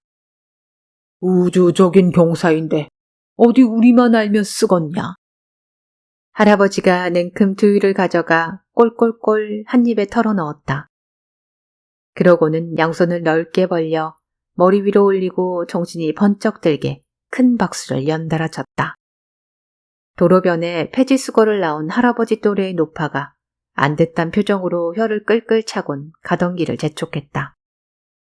할아버지, 다 좋은데 인간적으로 남의 일터에서 이러진 맙시다. 나 영무원들 보기 창피해 죽겠어. 내 입장도 생각해 달란 말이야. 우주의 길을 모아 손바닥이 새빨개질 때까지 힘껏 박수를 친 할아버지가 나부죽한 얼굴을 현수막처럼 구기고 어깨를 늘어뜨렸다. 너도 이런 할애비가 창피하냐? 늘 어기차던 할아버지가 이렇게 나올 땐 속수무책이었다. 할아버진 마치 출생의 비밀을 알아버린 입양아처럼 필요한 순간엔 태도를 확 바꿔 사람의 마음을 후볐다. 그럼 나는 죄 없이도 죄지은 양부모가 되어 할아버지의 비위를 맞춰야 했다. 아니, 창피하다기보다 좀 과하다고. 에휴, 알았어. 마음대로 해. 나 그만 들어갈게. 밥통에 밥 있으니까 점심 꼭 챙겨 먹고. 할아버지의 공격에 무춤해진 내가 바닥에 내려놓은 두유병을 주워들고 꼬리를 내렸다. 어르신, 이거 제가 다시 손봐드릴게요. 목소리를 음식과 비유하는 게 어색할지 모르지만 등 뒤에서 들린 목소리는 방금 오븐에서 막 꺼낸 우유 식빵 같았다. 우아한 황금빛 껍질을 벗기고 나면 소박하고 엇구수한 흰 속살이 뽀얀김을 뿜어내며 서글러운 냄새와 함께 와락 얼굴로 달려드는 보드라운 발효빵. 방금 역장님이 허락하셨어요. 박 선배는 매표 들어가서 제가 대신 왔습니다. 놀랍게도 우유 식빵 목소리의 주인은 우유 식빵처럼 생겼다. 평생을 동굴에 갇혀 살았다 해도 믿어줄 만큼 새하얀 얼굴에 연한 갈색 머리칼과 눈썹, 건포도처럼 또렷하게 박힌 진갈색 눈동자, 그리고 실온에 녹힌 버터로 곱게 성형해낸 듯 매끈한 콧날과 연유를 머금은 듯한 반들거리는 인매. 그를 보고 있자니 어느새 입안에 침이 고이고 온몸이 녹작하게 늘어졌다. 역장부터 영무원 박진창까지 모두 안면이 있었지만 우유 식빵의 얼굴은 낯설었다. 아마도 내가 서울에서 대학을 다니며 자취하던 시절부터 근무를 시작한 모양이었다. 그때도 한 달에 한두 번 연양에 내려오긴 했지만 기차에서 내리자마자 수혁에게 전화를 걸어 집에 도착할 때까지 끊지 않았으니 영무원의 얼굴을 살필 겨를이 없었다. 역시 미스터 윤밖에 없네. 그 진창이란 놈은 누가 분필제비 아니랄까봐 뭐든 FM대로야. 사람이 유도리가 있어야지. 안 그래? 우유 식빵이 입술을 조금 벌려 포짓이 웃으며 주머니에서 나일론 끈을 꺼내 끊어진 밧줄에 묶었다. 사과씨처럼 길쭉한 보조개가 왼볼에 깊이 파였다. 늘씬한 숭어가 텀벙텀벙 헤엄친 것 같은 파르스름한 핏줄이 하얀 손등위로 도드라진 게 조선시대 글빵 서생의 손이라면 딱 알맞을 것 같았다. 그래도 역장님 허락은 박 선배가 받아냈어요. 끈이 좀 기네요. 가위가 있으면 좋겠는데. 우유 식빵의 발밑으로 여분의 나일론 끈이 길게 늘어졌다. 라이터 없어. 하긴 미스터 유는 담배 끊었지. 김아임, 네 라이터 꺼내봐라. 할아버지가 짓궂은 미소를 띠며 내게 다가와 가디건 호주머니를 뒤졌다. 나한테 무슨 라이터가 있다고 그래? 딱 한 번이었다. 대학에 입학하던 해 흡연을 하면 살이 빠진다는 동아리 선배의 말을 믿고 담배와 라이터를 산 건. 물론 채 한 대를 피우기도 전에 코와 목구멍이 아리고 매운 눈물이 줄줄 쏟아져 기함을 한 뒤 선배에게 남은 담배를 몽땅 줘버렸다. 하지만 라이터라면 간혹 쓸 일이 생기지 않을까 싶어 가방에 넣어둔 걸 하필 할아버지에게 들키고 말았다. 그날 이후 할아버지는 불이 필요한 순간마다 능글맞은 미소를 띠며 내 호주머니를 뒤졌다. 우유 식빵의 볼에 다시 보조개가 파였다. 잘못한 것도 없는데 얼굴이 화끈했다. 할아버지를 향해 신경질적으로 머리를 헝클려 보이고 가게로 뛰어들어가 계산대 서랍을 열어 가위를 꺼냈다. 할아버지를 향한 날선 복수심과 가위를 품에 안고 허둥지둥 유리문을 나섰다. 그러나 광장엔 할아버지 혼자였다. 할아버지가 내 쪽을 향해 도포를 들어올렸다. 허리끈에 매달린 맥가이버 칼이 보였다. 케이블 방송에서 오지를 후비고 다니며 온갖 야생 곤충과 날짐승을 사냥해 먹는 영국 남자를 본 뒤 거금을 들여 장만한 할아버지의 보물 1호였다. 할아버진 그걸 허리춤에 차고 다니며 광장의 거린들과 통조림도 따먹고 사과도 까먹는 걸 대단한 적선으로 여겼다. 물론 손녀를 골탕 먹이는데도 아주 요긴하게 쓰였지만 나는 맥없이 자리로 돌아와 계산대에 이마를 쿵쿵 찧었다. 돌이켜보면 할아버지가 가장 중요한 순간에 나타나 이런 식으로 파투를 낸 일이 한두 번이 아니었다. 야심한 밤, 난생 처음 야동이란 걸 다운받아 재생시켰을 때도 할아버지는 기다렸다는 듯이 방문을 열어젖혔고 수역으로부터 사랑 고백을 받는 순간에도 할아버지의 전화가 어린 연인들을 어색하게 갈라놓았다. 닷새 만에 변비에서 탈출하려는 결정적인 순간엔 노크를, 다이어트만 시작하면 치킨을, 파이브고에 흔들고 멍 따일 때 나가리를. 하긴 태어나던 날부터 나와 할아버지는 어긋나 있었는지도 모른다. 열심히 계산대에 이마를 찍고 있는데 유리문 열리는 기척이 들리고 자박자박 발소리가 이어졌다. 하임 주세요. 초코 말고 화이트. 누군가 나를 주문했다. 초중고 시절부터 대학까지 줄곧 나를 따라다닌 지긋지긋한 별명 초코하임. 그런데 이번엔 화이트란다. 덥벅 머리를 들고 보니 신기루처럼 우유식빵이 서 있었다. 그의 가슴에 붙은 명찰이 햇빛에 반사되어 마지막 완자밖에 보이지 않았다. 저기요, 우리 할아버지 말로 오해하지 말아줬으면 좋겠어요. 나 라이터 같은 거 진짜 없거든요. 그러니까 담배 안 피운다고요. 아주 안 피웠다는 건 아니고 솔직히 딱 한 번 피운 적은 있는데 불을 붙이자마자 후회했어요. 사실 피운 것도 아니죠 뭐. 근데 내가 왜 이런 거 설명하고 있는지 나도 잘. 뇌에는 수없이 많은 주름이 있다고 들었다. 작은 공간에 많은 것을 저장하기 위한 진화란다. 그 주름이 많을수록 똑똑한 인간이라는데 지금 내 입에서 튀어나오고 있는 말들은 주름이 풀린 구간을 지나 곧바로 입을 통과하는 모양이었다. 차라리 이럴 땐 그냥 웃어주는 편이 나을 텐데 우유 식빵의 얼굴엔 놀람과 걱정이 서려 있었다. 나는 말을 맺지도 못한 채 허둥거리며 진열대에서 화이트 하임을 하나 꺼내 계산대에 올렸다. 이마에서 피나요. 우유 식빵이 제 이마 정가운데를 가리키며 작게 속삭였다.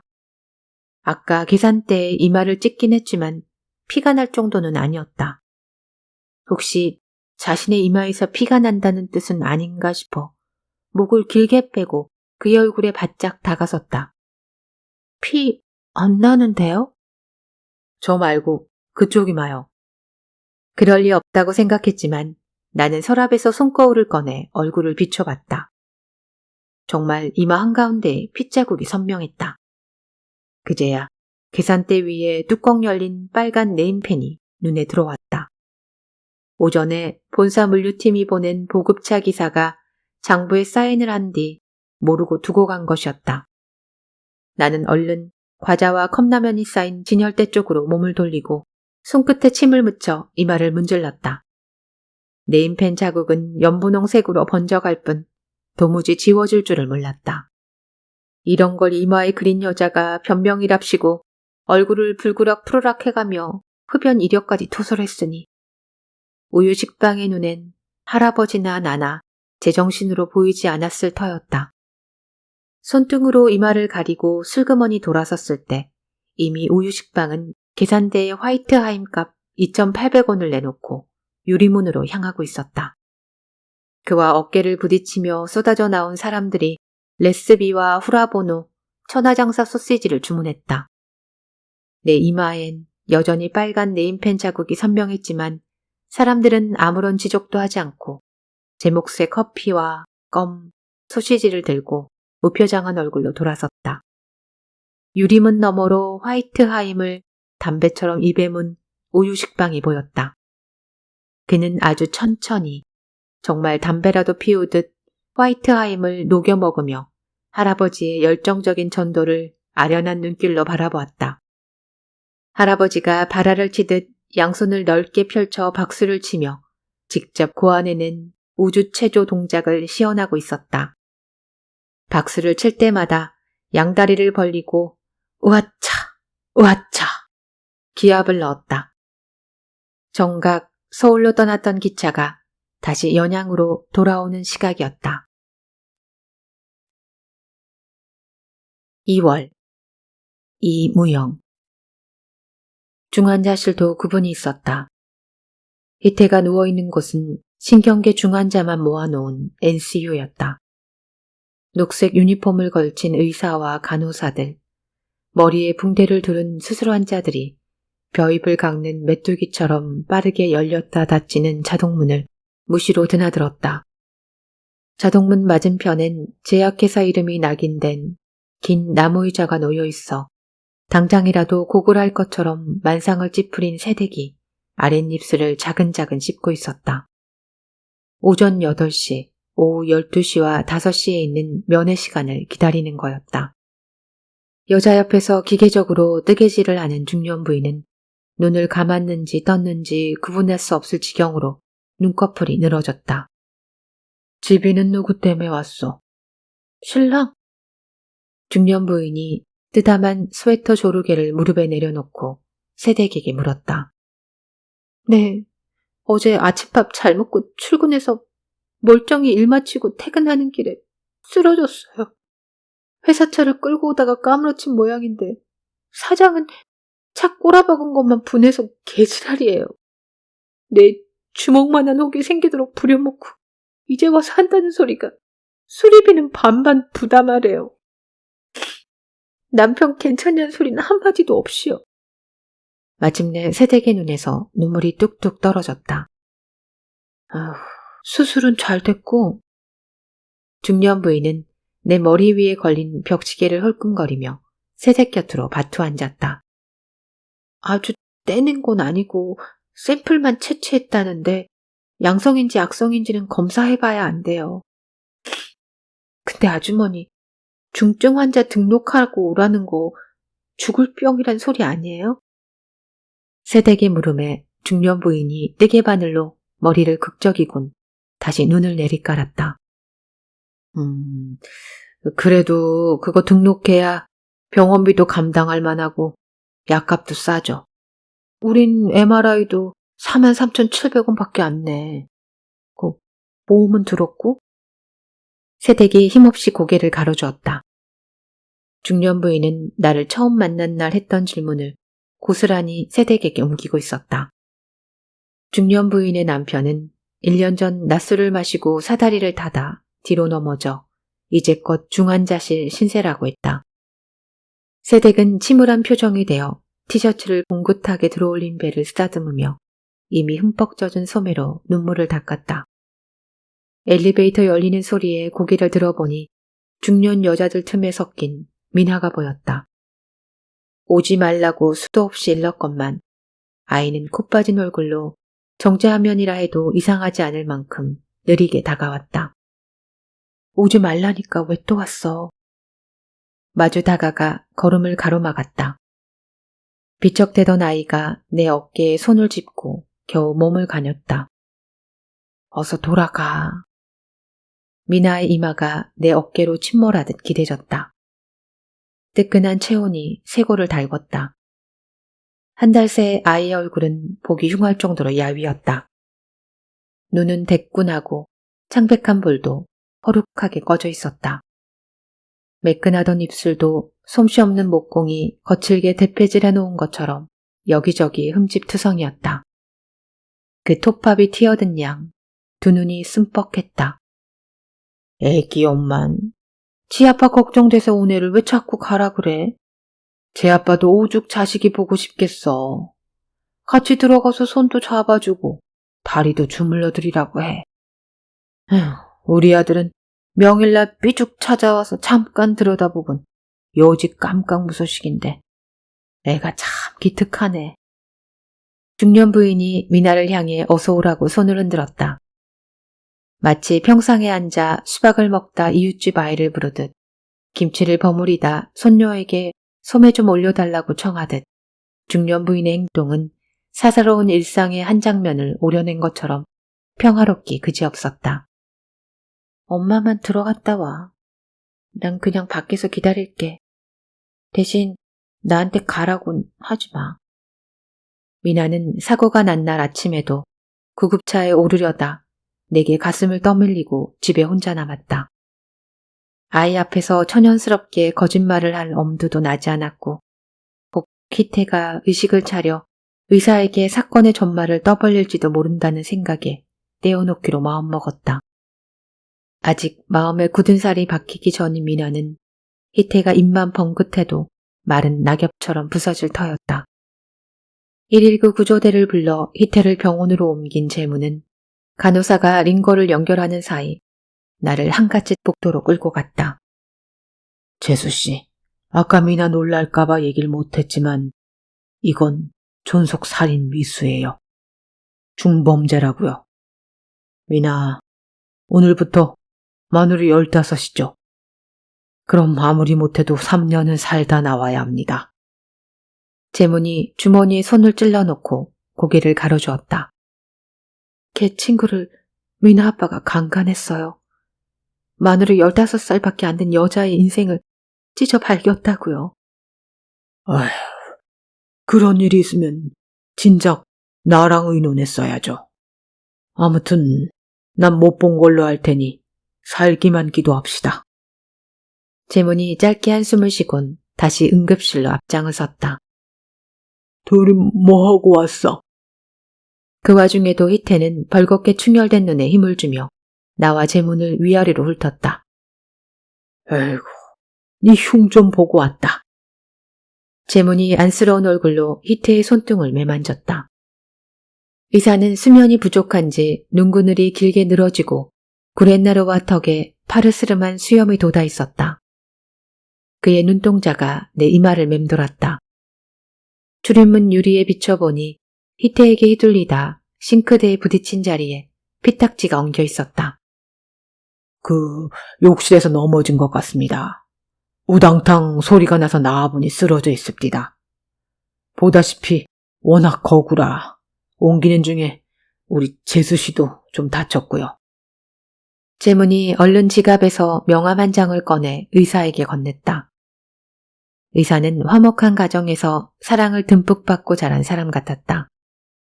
그는 순순히 고개를 끄덕이곤 부탁도 하지 않았는데 손으로 내 턱을 조금 들어올린 뒤 앞머리를 들어올리고 알코올 적신 솜으로 상처를 소독했다. 그리곤 면봉에 연고를 찍어 꼼꼼히 바른 뒤 거즈를 덮고 반창고로 고정했다. 저기 환자 나오네. 재문이 가리킨 쪽을 보니 희태의 침대가 돌아오고 있었다. 재수씨, 간병하는 사람이 더 잘 먹어야 해요. 굶지 말고 당기는 거 있으면 사 먹어요. 재문이 지갑에 든 10,000원짜리 지폐 5장을 내 후주머니에 찔러 넣었다. 손사래를 치며 마다했지만 재문은 단호하게 고개를 가로주었다. 희태야, 나 경찰서 들어갔다 다시 올게. 잘하고 있어. 희태가 허옇게 말라붙은 입술을 움찔거리며 어린애처럼 울음을 터뜨렸다.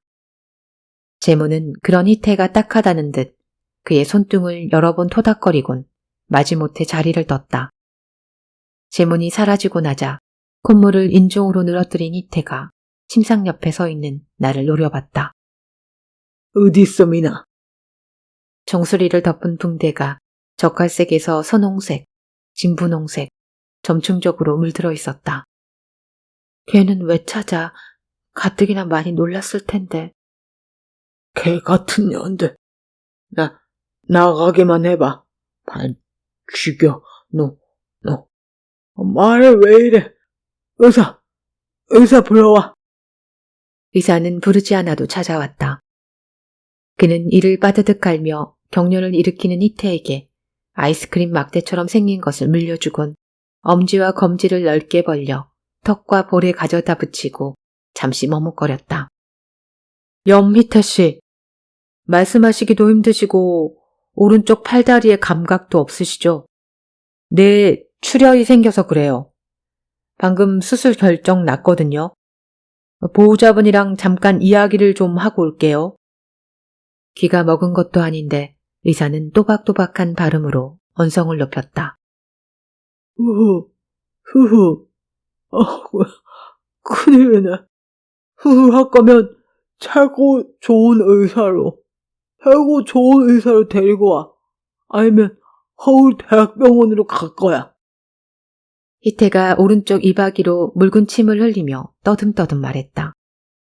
네, 최고로 수술 잘하는 교수님이 하실 테니까 걱정 마세요. 보호자분은 저를 좀... 의사는 내게 눈짓을 보내곤 누릇한 얼굴이 묻은 가운 뒷자락을 펄럭이며 대기실에 있는 복도로 나갔다. 응급으로 수술하게 됐어요. 출혈 부위도 여러 군데고 출혈량이 생각보다 많아요. 수술 중에 사망할 가능성도 있고요. 수술이 무사히 끝나더라도 영구적인 언어장애나 전신이나 국소적으로 마비가 있을 수 있고요. 수술을 원하시면 여기 사인해 주시면 됩니다. 수술 동의서에는 병명과 수술 목적, 수술 방법, 합병증 등이 건조한 문장으로 나열되어 있었다. 빨리 해주셔야 할 것 같은데. 의사가 또로록 또로록 울리는 호출기를 내려다보며 볼펜을 내밀었다.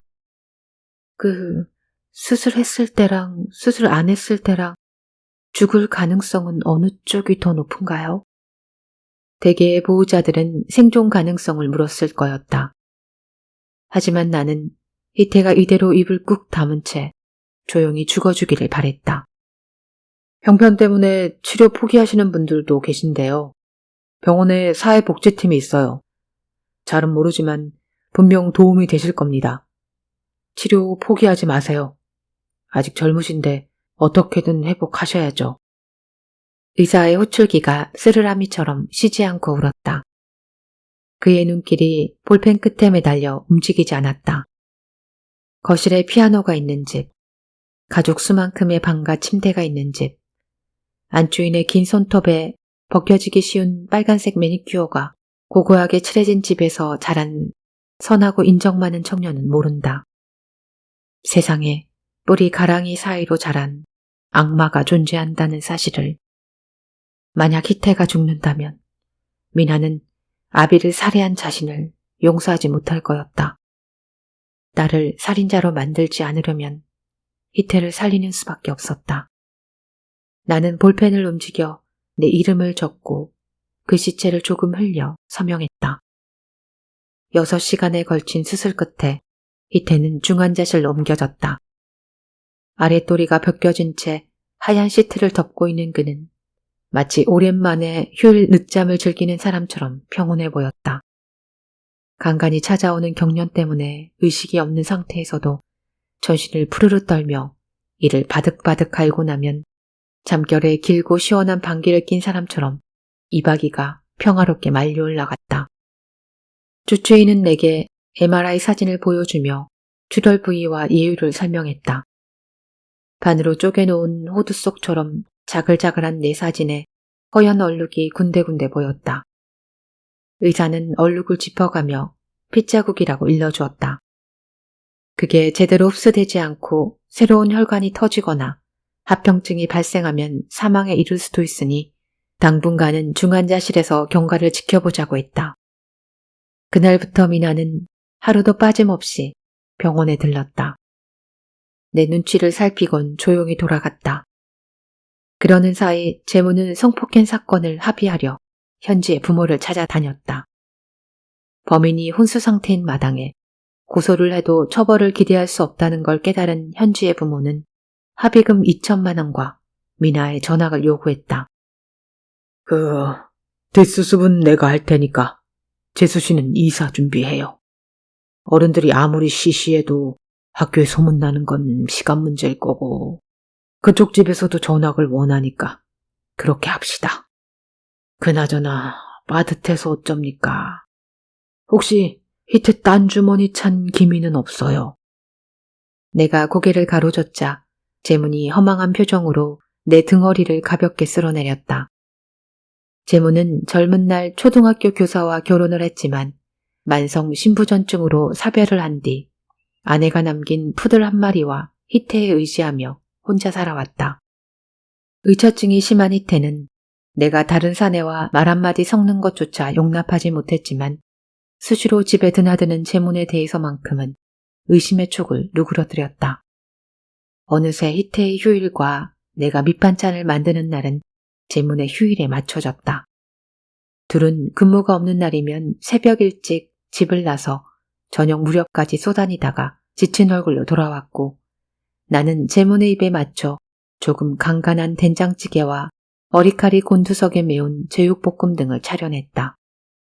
밥풀 한 점 남아있지 않은 재문의 빈 그릇을 설거지할 때마다 진심으로 그가 다시는 우리 집에 찾아오지 않기를 바랐다.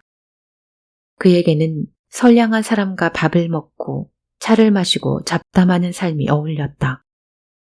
재문의 좋은 대로 나는 합의금 마련과 이사를 준비했다. 전세 보증금을 빼고 세간을 처분하고 병원 근처 고시원으로 이사하는 일련의 과정들을 묵묵히 견디어야 할 고행이었다. 미나는 비좁은 고시원 침대에 누워 종일 눈을 감고 지냈다. 할 수만 있다면 아이와 나 사이에 탯줄을 연결해 먹고 마시고 숨쉬기를 대신해주고 싶었다. 아니, 할 수만 있다면 미나를 한낱 내 살점에 불과했던 17년 전으로 돌려놓고 싶었다. 미나가 몽유병 환자처럼 멍한 표정을 하고 대기실 벽에 등을 기댔다. 그 옆모습이 내 여고생 시절 사진과 흡사해 가슴이 욱신거렸다. 아이고, 들어갑시다. 문 열렸네. 중년 부인이 끙 하고 의자에 일어나 뒤뚱뒤뚱 문가로 걸어갔다. 금방 나올 거야. 나가서 너 좋아하는 빅맥 사 먹자. 엄마도 배고파. 미나의 귀에 자그맣게 속삭인 뒤 사람들과 섞여 세면대에서 손소독제로 손을 닦고 마스크를 귀에 걸었다. 문을 들어서자마자 안면을 익힌 간호사가 반가운 미소를 띠며 내게 성큼 다가섰다. 여미태 씨 의식 찾으셨어요. 보호자분 핸드폰이 없으셔서 따님한테 연락드렸는데 얘기 들으셨죠? 이제 경구 섭취 가능하시니까 매점에서 빨대 달린 물컵 사오세요. 그제야 미나가 중환자실 앞까지 찾아온 이유를 알 것 같았다. 미나는 그의 바람대로 살인자를 면했다. 하지만 그건 극형을 대신해 스스로 1000근짜리 족쇄를 차고 영원한 감옥으로 들어가는 일이기도 했다. 나는 서둘러 희태의 침상으로 걸어갔다. 고요히 감겨있는 눈은 어제와 다름이 없었다. 면도를 하지 못해 덥수룩한 수염이 지저분했다. 옆 침상에 누운 전신마비 청년의 보호자가 아들의 이름을 절절히 외치며 기도를 했다. 여기도 예수쟁이 천지네. 마치 기다렸다는 듯이 희태가 눈을 번쩍 뜨고 입술을 일그러뜨렸다. 볼과 입술에 작은 경련이 있었지만 목소리만큼은 날카롭고 싱싱했다. 빈손으로 왔냐? 염치도 없는 년. 나가서 홍삼이나 사와. 나 그거 먹고 일어설 거야. 희태는 동면에서 깨어난 야생 불곰처럼 또렷한 눈으로 먹잇감을 노리듯 나를 바라봤다. 그는 면회 시간 내내 먹고 싶은 것을 열거하며 딸꾹질을 했다. 그 와중에도 간호사들의 종아리와 목덜미를 흘깃거렸다. 나는 희태의 침상을 등지고 서서 면회 시간이 끝나기만을 기다렸다. 30분 후 나는 등에 소름을 매달고 대기실로 나와 미나에게 걸어갔다. 미나가 휘청거리는 나를 끌어안고 울음을 토했다. 속모르는 중년 부인은 그런 미나의 등을 토닥거리며 모녀가 착해서 기적이 일어났다고 박수를 쳤다. 일반실로 옮긴 이튿날부터 이태는 맹렬히 먹어댔다. 감각이 살아있는 왼손으로 미음 그릇을 내동댕이 치고 일반식을 내오라며 호통을 쳤다. 마비된 오른쪽 입술 사이로 뭉개진 밥알과 침을 줄줄 흘리면서도 하루 세끼 식사와 간식을 거르지 않았다. 그는 최근에 사들인 홍삼 액기스를 수시로 마시며 환자들 사이에서 주워드는 좋다는 민간요법을 어줍은 글씨체로 노트에 정리하고 밤이면 화장실로 나를 끌고 가 추행했다. 미나를 지키려면 참아내야 할 일이었다. 그는 나나 미나가 반항을 하면 언제든 경찰을 찾아가 사실을 직구하겠다고 겁박했다. 나는 10손가락에 반지 낀 손으로 희태를 끌어안고 불구덩이든 무릉덩이든 미나의 눈과 귀가 닿지 않는 곳으로 뛰어내리고 싶었다. 하지만 홀로 남을 미나를 생각하면서 나는 매일 밤 무기력한 표정으로 휠체어를 밀어 화장실로 향했다. 희미한 소독약 냄새, 시큼한 침 냄새, 당뇨 환자의 들큰한 소변 냄새, 그 모든 걸 한데 모아 묵혀놓은 걸레 냄새가 속을 뒤집었다. 생각해보니 희태의 채취와 벅 비슷한 냄새들이었다. 중년 부인은 하루 한 번 병실로 내려와 내 옆에서 뜨개질을 했다.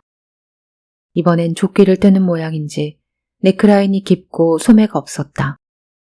중환자실 앞에서 만난 새댁의 남편은 악성 뇌종양 말기라 손을 써볼 새도 없이 호스피스 병동으로 옮겼다는 소식이 그녀로부터 전해졌다. 노란머리 간호사와 대머리 엑스레이 기사가 그렇고 그런 사이라는 소문. VRE 바이러스에 감염되면 공짜로 1인실을 쓸 수 있다는 정보. 아들이 면회를 오지 않는 건 사이가 나빴던 며느리와 갈라섰기 때문이란 추측 등을 그녀는 쉬지 않고 떠벌려댔다.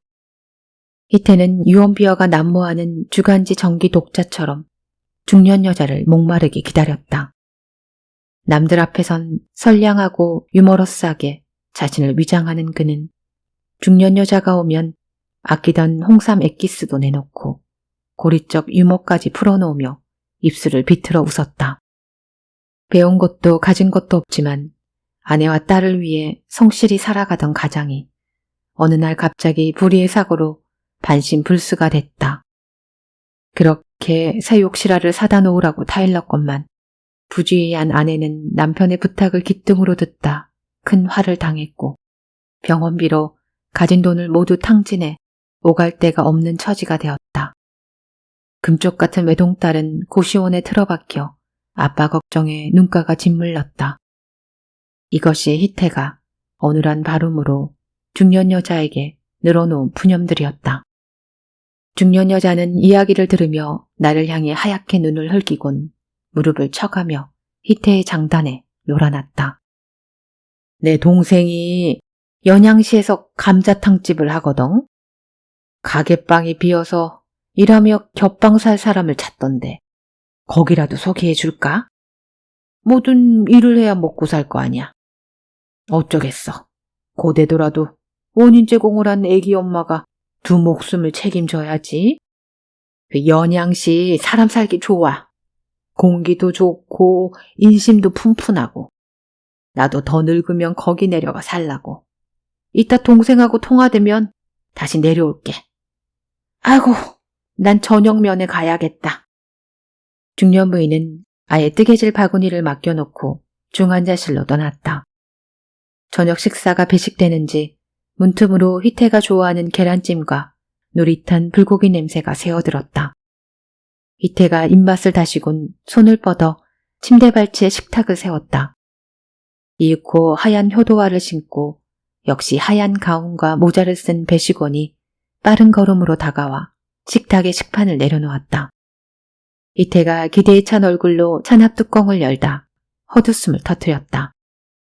계란찜인 줄 알았던 건 계란국이었고 불고기인 줄 알았던 것은 500원짜리만한 떡갈비였다. 뚜껑을 열기 전엔 알 수 없는 것들이 어디 밍밍한 병원 처방식뿐이랴 생각하며 나는 자그맣게 연양을 발음해봤다. 어쩐지 한때 이름난 기생이었으나 지금은 늙고 초라한 태기의 이름 같았다. 그 서글픈 이름이 나와 내게 딸린 두 개의 목숨을 불렸다.